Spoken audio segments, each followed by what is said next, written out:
Good morning, guys. Today we're going to be learning about domain and range of a function. We're just going to be looking mostly at graphs, a few other things mixed in possibly, but we're going to be looking at how to find the domain and range of a function by looking at the graph. Okay.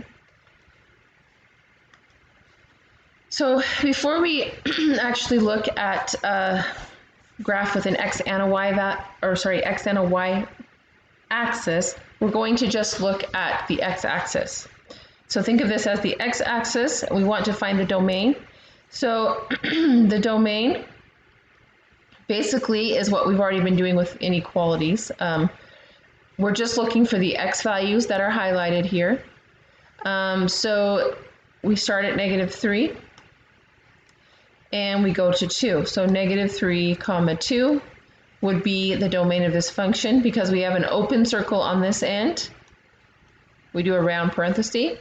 Because we have a closed circle on this end, we would do a square bracket. Domain is always x values, and range is always y values. So for now, we're just looking at domain. We're looking at x values, the ones that are highlighted. So the way I write it is in interval notation, which we did in our unit with inequalities. So the domain here is just -3 to 2, okay? Here we have 3 circled as going off to the right. It has an arrow, which means it's going to go to infinity. So my domain here is just going to be 3 to infinity. Round parentheses on both sides because we always put a round parenthesis on infinity and negative infinity.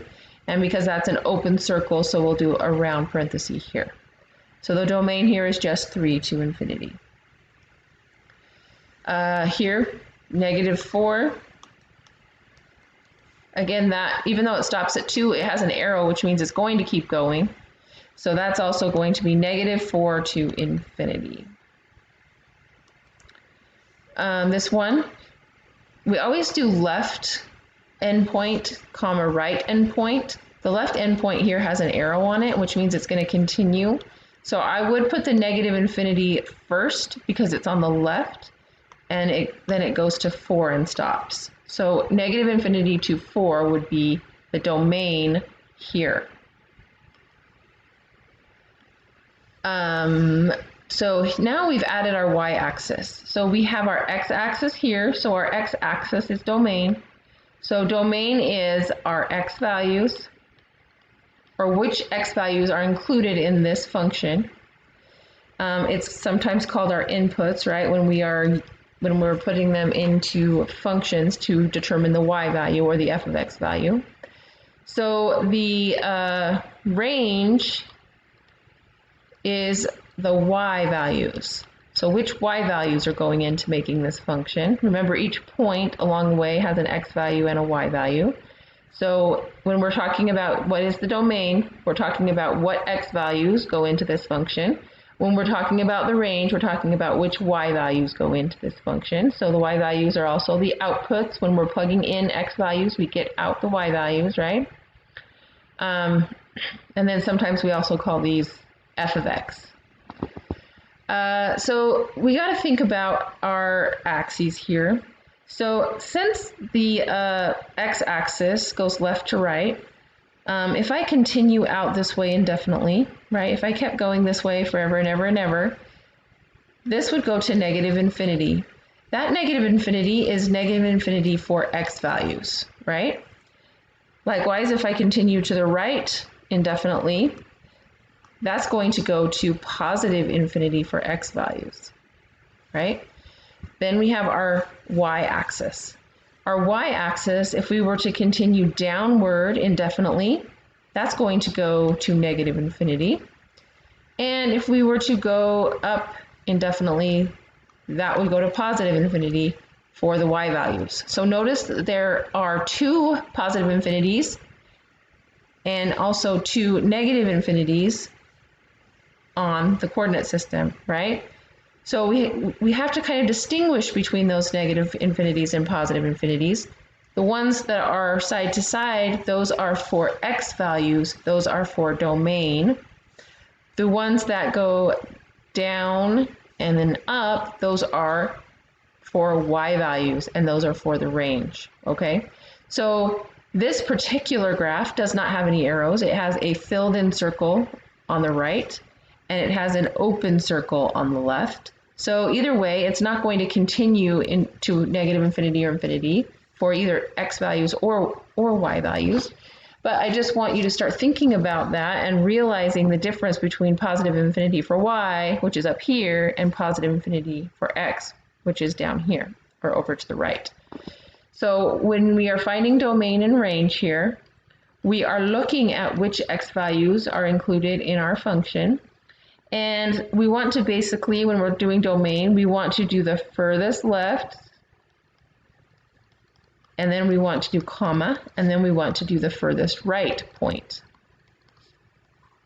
So our domain is going to be the furthest left point to the furthest right point. Our range, since that's y values, that's going to be our lowest point to our highest point. Okay, so when I'm trying to determine how to write down the domain and range, think of that. So the domain is x values. It's the furthest left point on the graph to the furthest right. So the furthest left point on this graph is right here. There's nothing left of that, right? What x value is at that point? That would be -5. So even though this is angled down here, I'm still looking at this x-axis as my number line when I write down the domain, right? So I want to know which x values are included in this function. It's going to stop at the furthest left, or start at the furthest left, and then it's going to go to the furthest right. So the furthest right point on the graph is right there. It doesn't go any further right than that on this function. So the x value of that point is 4. So I know that my domain here goes from -5 with a round parenthesis on -5 because of the open circle to 4 with a square bracket because of the closed circle. So the domain of this function is from -5 to 4. What that means is every x value between -5 and 4 all along here are x values that give me a y value if I were to go and find them, right, for the function. Now the range is the y values, so I'm going to choose the lowest point on the graph, comma highest. That means all the y values. So we're now looking at the y-axis as our number line. The lowest point on the graph is also this open circle here. But now we want, because we're looking at range now instead of domain, we want the lowest point. We're now looking at this as our number line, right? So it goes from -2 to the highest point on the graph, which is, this is the highest point. There's nothing higher than that. And that is occurring at y equals 3. So if I'm using interval notation like this for my domain and my range, that means every value between -2 and 3 on the y-axis is a y value that is on this function. Okay, so let's go ahead and try another one. If I can get my slide to advance. Okay, so now we have this curved line. Again, there are no arrows going to infinity or negative infinity here.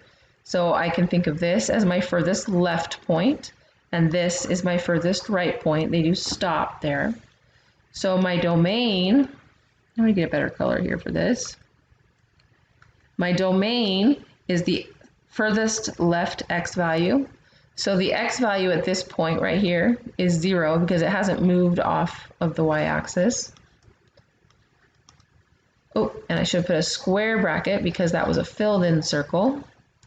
And the furthest right point is right here, and the x value of that point is 7. So my domain here goes from 0 to 7. The range would be the lowest point to the highest point. The lowest point is actually right here. Nothing goes lower than that on the function. The highest point is right here. So the lowest point lines up with y equals -2. Now because this curve doesn't have an open circle on that endpoint right there, or that lowest point right there, I do a square bracket there The only time you're ever going to do a round parenthesis on domain and range is if you physically see an open circle on the point or on the curve. Or if you have negative infinity or infinity, you're also always going to do a round parenthesis, right? The highest value here is here, which lines up with y equals 4. So the range would be from -2 to 4. Okay, here we just have, again, a linear function. We have an open circle on either end. The domain is going to be the furthest left point. So the furthest left point is right here. There's nothing further left than that, right? So it goes from -3 to the furthest right point, which lines up with x equals 3. So the domain is -3 to 3. The range is the lowest point. The lowest point is this one, which lines up with -2. And the highest point is y equals 4. So the domain is -2 to 4. Okay, so notice the difference here on this one. Well, first of all, it's a curve instead of a straight line, but we have arrows on either end. And even though those arrows look like they end, right, they don't. They're going to keep going indefinitely in either direction. Now, one thing to keep in mind here is that this arrow, well, let's just take this one for example first. This arrow is sort of going two directions. It's going upward, but it's also heading to the right. So it's going up and to the right. So because of that, I need to think about which one I'm looking at when I think of domain. When I think of domain, I'm thinking about the right arrow, right? So this one, which means if I'm going all the way to the right, that's our x values are going to positive infinity. So on this side, this arrow is going both up and to the left. So if I'm talking about x values, it's going towards negative infinity. But if I'm talking about y values, it's going to positive infinity. So that's the difference between domain and range. For domain, we care about this one, right? Because we're talking about the x values.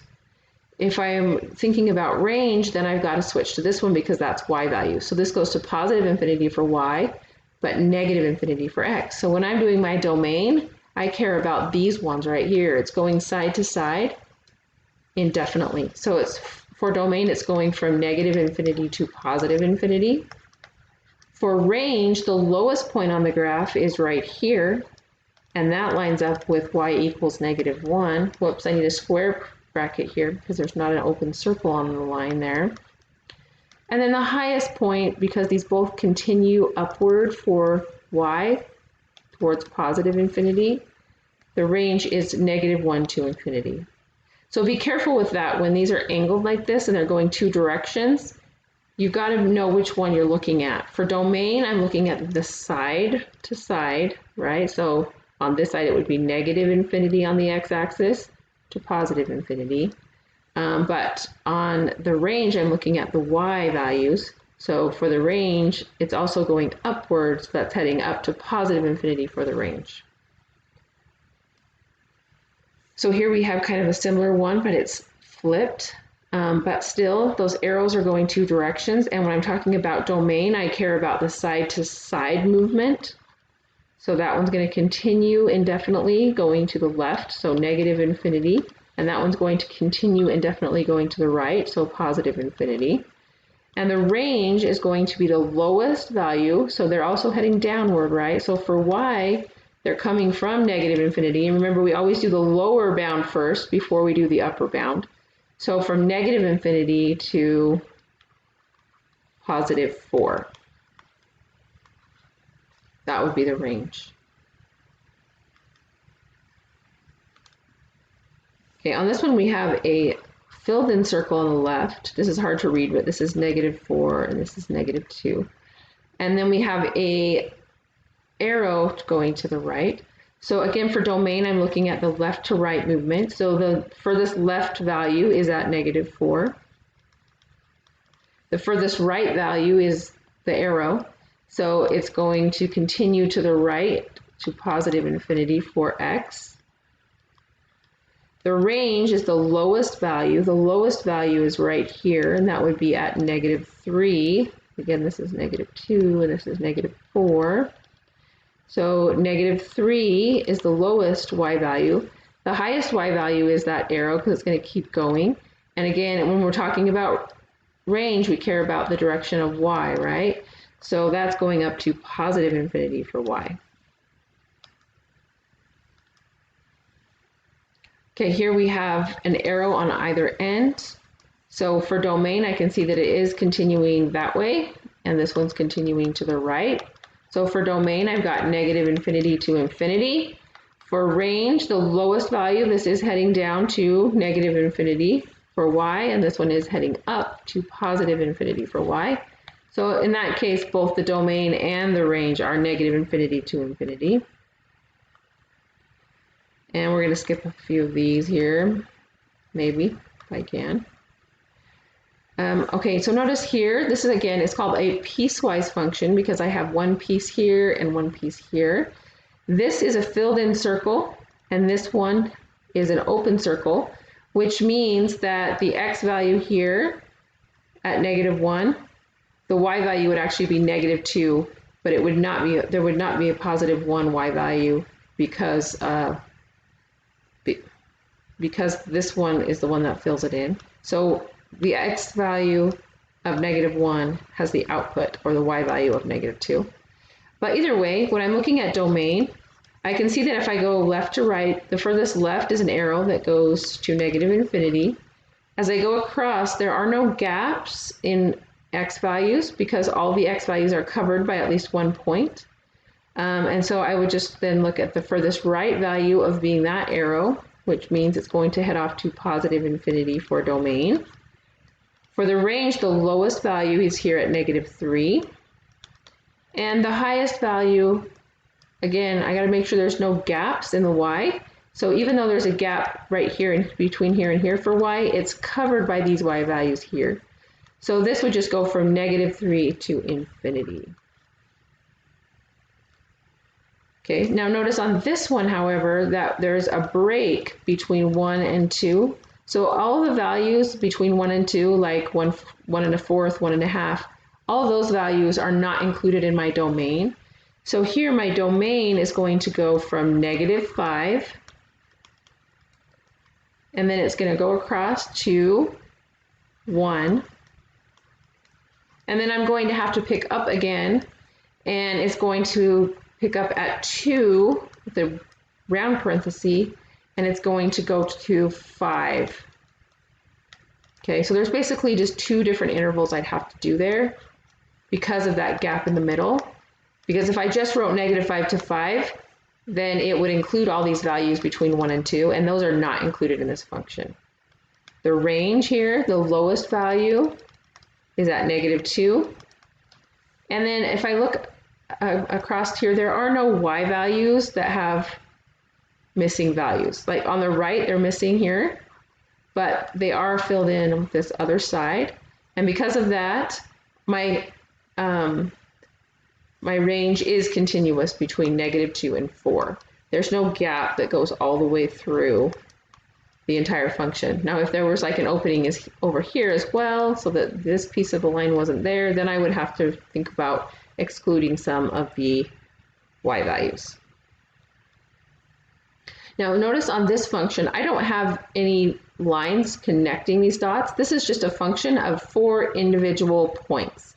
So if I were to write that my domain went from 1 to 4 in interval notation, this would be very misleading and wrong, because if I'm doing an interval from 1 to 4, it would include all these little points between 1 and 2 and all the points between 2 and 3, but there's no line connecting them, so those points are not included. So I can't do my domain that way this time. So if you have these individual points instead of a smooth line, this is called a discrete domain. We're going to write our domain as a list of values. So I do have an x value of 1, I have an x value of 2, I have an x value of 3, and an x value of 4. So that would be my domain. Notice I've changed these curly brackets. This is set notation. So the domain is the set of these 4 x values. And likewise, the range would be 1, 2. There's y values of 2 on those ones, and then 3. So just list the x and y values in a list if there's no lines connecting the points. And that's going to be your domain and range. It's called a discrete range. Okay, same thing here. I have just this series of dots. They're not connected. So my domain here would just be a list of the x values of these points. So -2, -1, 0, 1, and 2. Now these don't have to be in any special order. They don't have to be like numerical order like I put them here. You could put them in any order you want as long as they're all there. The range is going to be all the y values. So 11, 8, 5, 2, and -1. So I can also find the domain and range of mappings. So for my map here, the domain, again, because these are individual points, my domain is just going to be a list of the x values that are included. My range is just a list of the y values. So don't try to do an interval if you have individual points. So the domain here is 1, 2, 3, and 4. The range is 1, 2, and 3 because 4 doesn't have anything actually going to it here. So notice there's no arrow going to 4. So my domain is 1, 2, 3, 4. My range is just 1, 2, and 3. So domain 0, 1, 2, 3, range -2, 1, 2, 4. And notice it doesn't really matter if this is a function or not a function, because this one's not a function, but I can still talk about the domain and range. So here's my domain, and here's my range. Okay, but you would make them in a list. So I think that's all we have here for today. So I hope that you guys can try some of these and that you have a great day. If you have any questions at all, please don't hesitate to email me and we can get you some help. Have a great day, guys.